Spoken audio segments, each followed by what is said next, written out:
Royal Respite by Tornado Firehooves. Chapter 9. Holiday's End. So, you really think you could take me back with you? Pat asked helpfully. I could really go see Equestria? I don't see why not, Celeste replied, shaking her mane. Simply return to your home and begin packing your things, and I shall send word to my concierge to make arrangements with your governments and parents. You shall visit us under the guise of you traveling abroad as a foreign exchange student. Yeah, like Bright Eyes did at Tropical Island, Pat sighed. It's kind of truth. I am going to study another culture. The two were still sitting at the table, discussing the details of their upcoming departure, when Annette came barreling through the door in a panic. Sister! Celeste called out, as she and Pant stared at the filly, desperately gasping for breath. What on earth are you doing back from the hospital so early? Holy hospital! Mutilated fools! Republic conspiracy! Luna blurted out. Sister, we have to get out of here. Now! Slow down, Lynette. We can't understand what you're saying, Pat told her, as the two other fillies walked over to Lynette. What do you mean, a conspiracy? When I was at the hospital, I saw a Pegasus foal being born, she told him, her eyes wild. The doctors called for a code P, and they sheared the poor foal's wings off! So that's how the Republic eliminates unicorns and Pegasi! Celestia's eyes went wide. That was the missing piece of the puzzle. What? That can't be right! Pat snorted in disbelief, looking back and forth between the two sisters. Melody's mother is involved in the medical industry. She would never... Potts, let me see your book.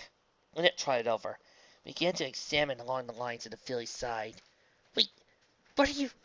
Pat started, looking back to where Celestia was staring. Here. The white filly nodded, running her hoof along a scar line running along just below Pat's spine. The teenage filly saw it, and then noticed a matchy one on the other side of her back. The love of flying, the desire for adventure, typical traits associated with Pegasi. Celestia shook her mane. Why am I not surprised? No, it can't be true, Pat backed up slowly, shaking her head in disbelief. I can't be a... No! Let her go, sister, the white filly told her. She'll be back when she comes to accept the truth. They'll do about this, didn't you, sister? Lynette realized, the truth suddenly dawning upon her. That's why you came here, to see if the stories and rumors were true. One of the ambassadors I sent to the Republic, a Pegasus, had a pregnant wife when they arrived in the capital, Celeste explained to her sister. When they were returning home through Coltonville, she gave birth at the local hospital. The doctors told her and her husband that there had been a miscarriage, and they came home, believing their daughter had died. A boss of the needle and his wife Thread, yes. I don't remember them both. Luna nodded. But those did not believe it, did you? No more than I believe that you cannot talk in a modern dialect, and you only started talking like this again after the Harmony Bearers died. Lynette winced at this, as Celeste continued. In the 16 years since that incident, my intelligence agents discovered there was no record of the child's death and burial. I did uncover that there was an earth pony sent to the orphanage out of the hospital every week. One who fit the physical description of the ambassador and his wife. Only it was an earth pony, so you didn't make the connection, Lynette finished, staring out to space. Given that the Republic only produces earth ponies, you began to have your suspicions. After hearing enough rumors floating around, and my intelligence agents unable to gather any information, I decided to investigate, Celeste finished. And our little vacation gave me the perfect cover. Sister, why does this now simply tell me? The blue filly asked, dumbfounded. I could have offered aid on your endeavor, instead of constantly bickering with you. Because I wasn't just here to investigate my suspicions. Celeste trotted over to the window and stared out into the town. You were right, sister. I was trying to relieve my fillyhood, and I enjoyed it far too much. But why, sister? Lynette asked, trotting over to the window. We are the rulers of an entire nation. Why should thou without like a evil hoodlum? It started with Twilight Sparkle's death, my brightest and best pupil, in the later years a very dear friend. I've seen generations of ponies come and go, but her death made me face the concept of mortality. She closed her eyes. We are not goddesses, Luna, nor are we immortal. Our deaths will come eventually, whether it's tomorrow or 1,000 years from now. All you want is to crawl in as much living in before something happens to us. Winnie whinnied sympathetically. Why didn't you just tell me? I thought you would think I was just being foolish. Tears welled up in her eyes. A foolish old nag trying to be a filly again. Luna tried up to her sister, wrapped her husband around her big hug. I'm so sorry, Celestia. I should never come down on you as hard as I have been. We might not see everything eye to eye, but we'll always be sisters. The two pulled apart after several minutes, both smiling at each other. It was Lynette who finally spoke up. So tell me, sister, the blue filly asked. How do we get out of this barbaric land? Mrs. Tyne! Pat banged her hoof on the door to Melody's home. Mrs. Tyne, please, open up! Just a minute, I'll be there, Melody's mother called out. Making some tea in the kitchen, she turned off the burner the key kettle was on. Tried out the door and opened it. Why, Pat, what are you doing here at this hour? The mayor asked, surprised. I'm sorry, but Melody's not here right now. Mrs. Tyne, do nurses and doctors cut the wings and horns off of young colts and fillies? The terrified filly asked. Please tell me it isn't true. What? How did you... The mayor's eyes went wide for a second, then quickly regained her composure. Of course not, dear. Where'd you get a ridiculous idea like that? But the look on the mayor's face told Patch all she needed to know. Horsemaster, it's true. The filly stumbled backward, falling out the steep truth as it sank in. I've been mutilated. I don't belong here! Patch, wait! The nurse yelled after her, as the sobbing pony galloped away swiftly. Patch! How could he do this to me? She wept to herself, galloping away faster. How do they do this to everybody? As you know, Princess Rose will be visiting Coltonville during the dance tomorrow night. Celeste told her sister. This will give us the perfect opportunity to mix in with her entourage and slip away. Once we get back to Equestria, we can expose this twisted secret to the public and begin putting pressure on the Republic to change its ways. Annette agreed. Well, sister, if we were to be caught before our escape, our wicked magic would leave us at the mercy of the Republic scientists. Put under microscopes, dissected and vivisected, Celeste shuddered at the thought. We need to make sure we get out of here as soon as possible. Whenever you girls are ready, I'm coming with you. That moment, Patch opened the door and came trotting back in, and I'm never coming back here. Potts, then you came back, but... Lynette looked at her with concern. What about your friends and family? Everything I ever know here is a lie, the filly snorted, trying up the stairs to spend the night there. I just want to get away from this stupid town as soon as possible. After she'd gone, Celeste simply shook her head. She's very angry right now. I hope she does not make a mistake she will come to regret. Verily, sister, I doth agree with you. Lynette looked up the stairs. Verily, I doth agree. On the far side of the town, 5 girls were meeting at their clubhouse.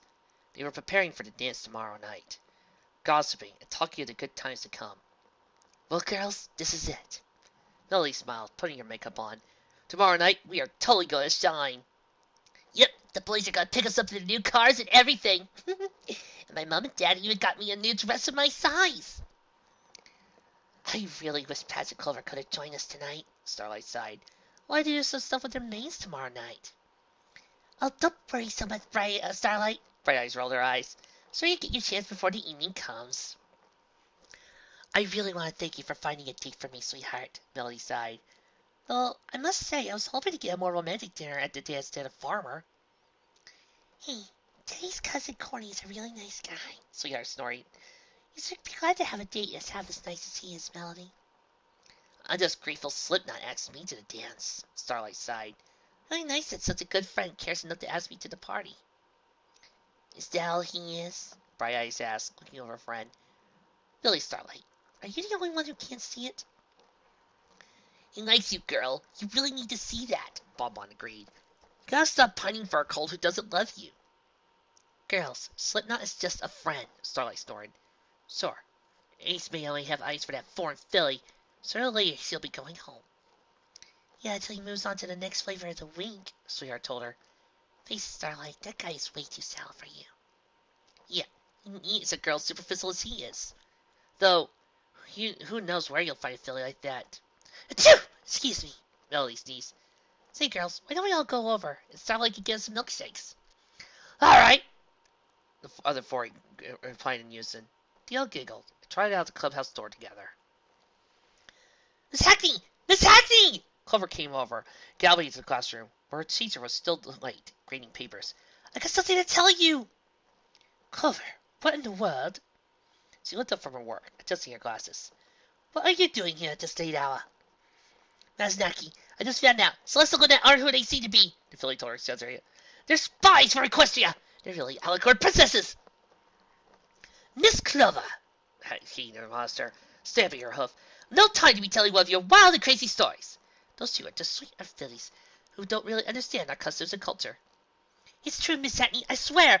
I overheard them talking about it and everything. Clover replied silently, and their mind-controlling past their evil unicorn magic somehow. Who knows what sinister plans they have stored for her?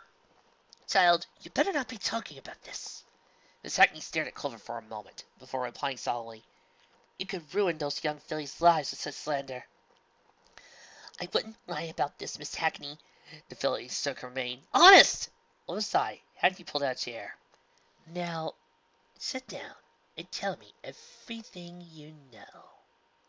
Chapter 10. Prom Night. Come on, girls, hurry up! Ace yelled into the house, frustrated. You've been there for over half an hour. Yeah, pick up the pace, Ledger agreed, grumbling. If you don't, we're going to be late. Hold on a second, boys, Celeste yelled down to them, batting her eyelashes flirtatiously. We're almost ready. The two colts had arrived at the royal sister's home early, and had been waiting outside for the two to finish getting ready. They were about to get up and trot back to the car they had driven there, till the front door suddenly swung open. About time, Ace grumbled. What took you so... The young colt was struck speechless, as he and Lancer held behold two visitors of loveliness descend the stairs. One wore a white satin gown, her mane done up in a bun, crystal slippers and earrings. The other wore a matching outfit, with a dark blue hue, with translucent onyx slippers and earrings. Lancer tried to form words, but they seemed stuck in his throat. The two glittering angels descended the front porch steps. Well, knave, Luna asked impatiently, after several moments of silence. Have you said nothing to me on mine opinions? He muttered, before Ace finally regained his composure. You look both wonderful, the dark pony exclaimed, offering his hook to Celeste. It's an honor to escort both of you to the dance. Yeah, you're totally amazing, Lance blurted out, as he and Ace moved in to fix corsages on the two dresses. Why, thank you, my two good stallions, Celeste smiled, nodding her head towards the car the two colts had driven there. Now, should we be off? My ladies, Lizard bowed, trotting over and opening the car door for them. We are at your service. After a lengthy description of all she had experienced to her sister, the overexcited filly finally finished her tale of equestrian spies and conspiracies. And that's the whole truth, Miss Hackney, Clover exclaimed, flailing her hose around excitedly. I don't know what those two alicorns are up to, but we have to stop their evil scheme. Miss Hackney sat in silence for a moment, staring at the filly before her in silence, before finally responding. I know exactly what you mean, my dear Clover. The teacher stood up. We need to do something about this whole situation at once. I'm glad you agree, Miss Hackney, Clover saluted, ready to do whatever her teacher asked to stop this terrible enemy. What do you want me to do? Get my jacket back out of the store's closet and meet me out in the hallway, Miss Hackney told her.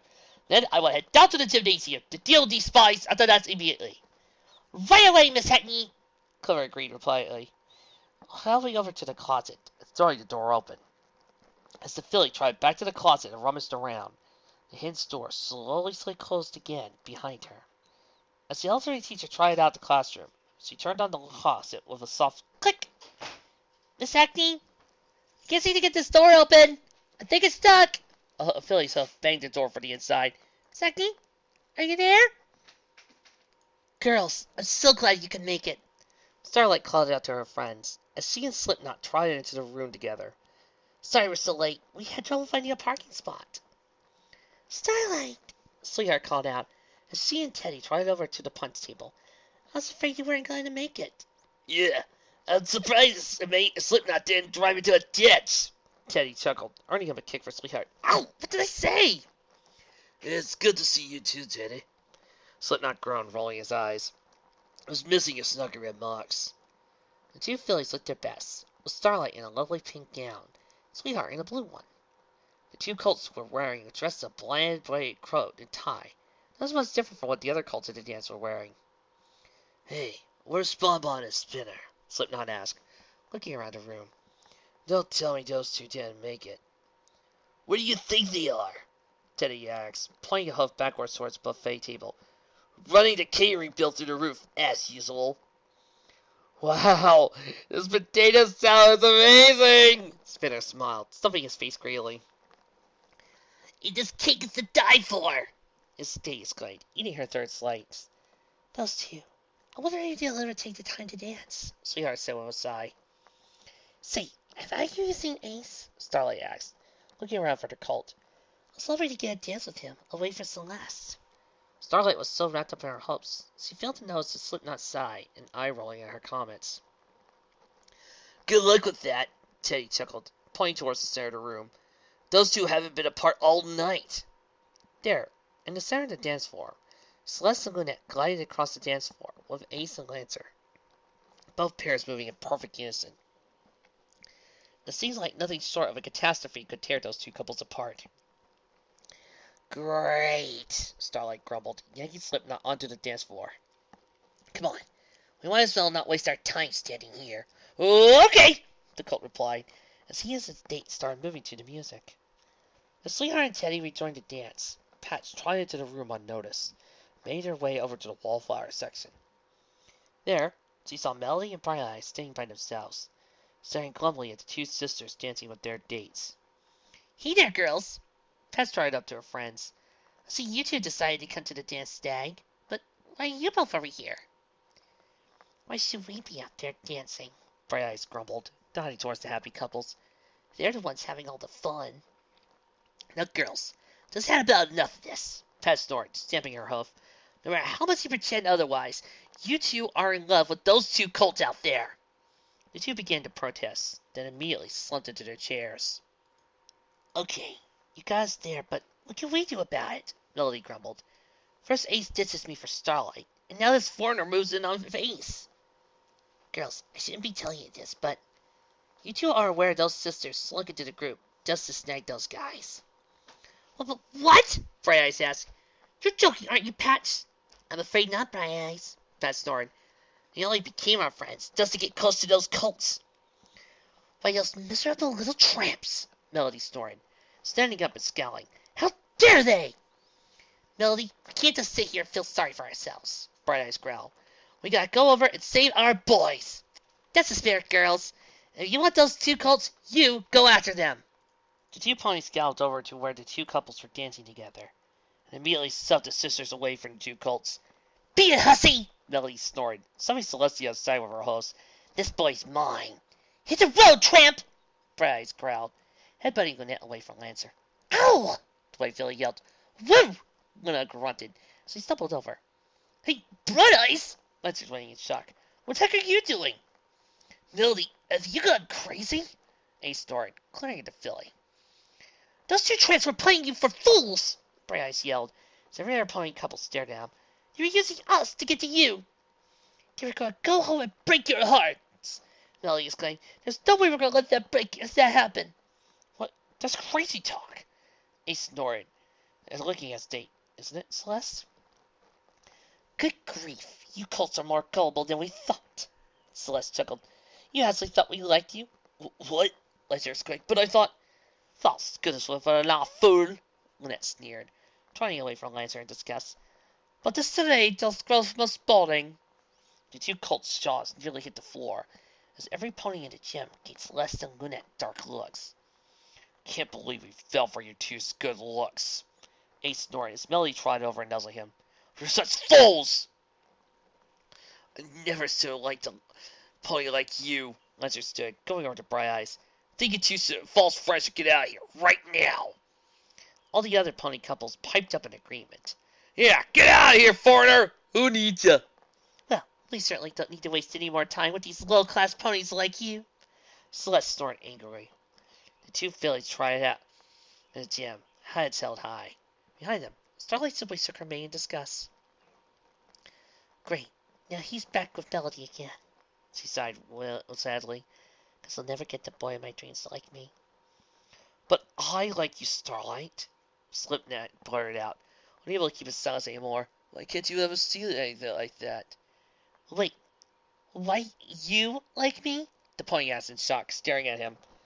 Lowering his head, the colt was ready for the rejection from the filly he had long feared. Her telling him wasn't good enough was good enough for her. What he got instead totally took him by surprise. Why didn't you say something before? As the two fillies came trying out the school gym, Pats came galloping up behind them. That was really good, your highnesses, the filly exclaimed. You both played your parts really well. And we fixed everything up nicely before we left. Celeste agreed, shaking her mane. All a day's work. All right, you two. The Canova should have stuff packed up apartments for us. Lynette noted. Firehooves down the street. We had best get them ourselves to the Grand Stallion Hotel, where Princess Rosie's entourage will wait for us. I'm afraid you won't be going anywhere, your highnesses, a voice called out. Several mares and stallions began to emerge from the shadows. We can't really let you leave here. It appears the Coltonville townsfolk, Lynette called out. She saw the adult ponies form a circle around them. What do you want? We're not going to let you carry off whatever scheme you have planned. Mare's voice called out angrily, as Melody's mother emerged from the mob. Good thing I decided to follow Patch here once he ran from my house. We're not letting you spies get away. Uh-oh, Patch exclaimed. The angry ponies closed in on them. They were in trouble now.